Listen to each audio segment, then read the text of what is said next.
This is USVI News, your Virgin Islands connection.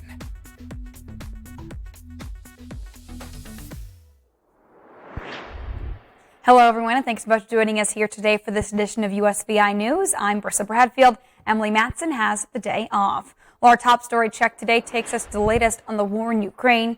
Ukraine's president says his country faces a tough and dark winter after the latest barrage of Russian missiles knocked out 30% of Ukraine's power stations.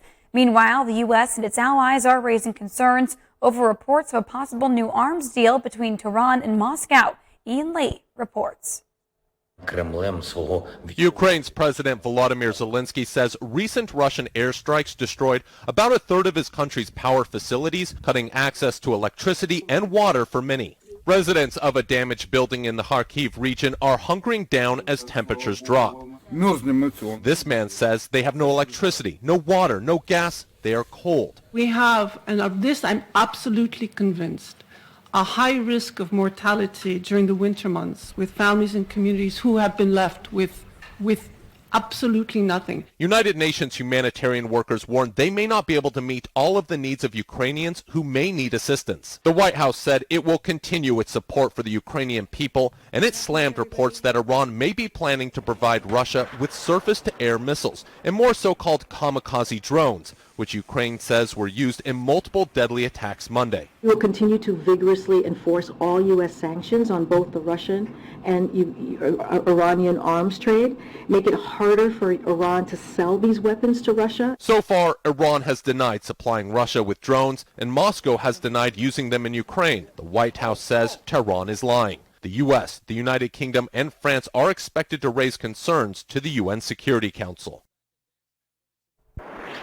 Well, meantime, just weeks after Hurricane Ian destroyed the Fort Myers area of Florida, the life of someone there could be about to change forever, but in a very good way. A lottery ticket that sold at a Fort Myers 7-Eleven matched all 6 numbers in Friday's Mega Millions drawing, and the ticket is worth nearly $500 million. According to Mega Millions officials, the jackpot was the 11th largest in the game's history, worth at least $494 million. The jackpot will likely be shared since another winning ticket for the same drawing was sold in California.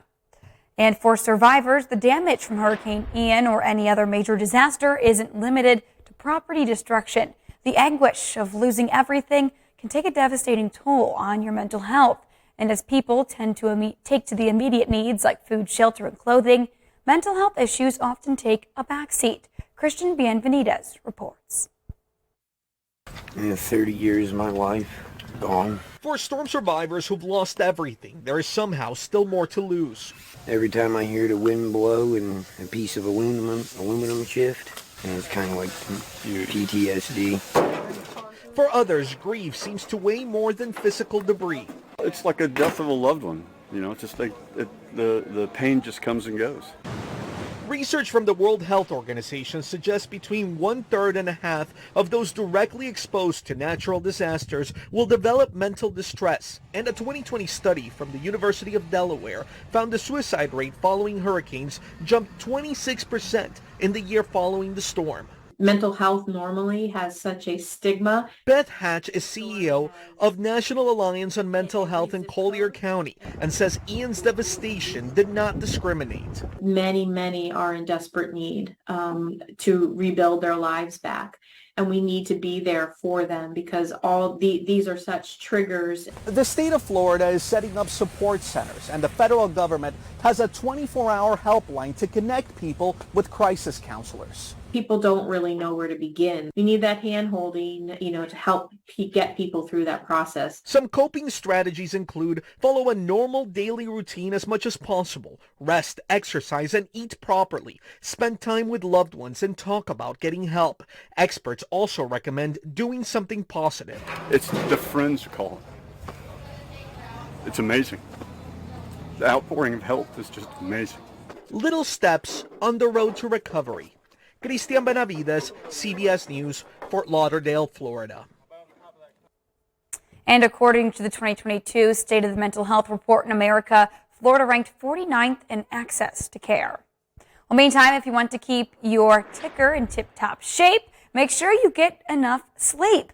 According to a study in Wednesday's Journal of the American Heart Association, the more sleep a person gets, the better for heart health.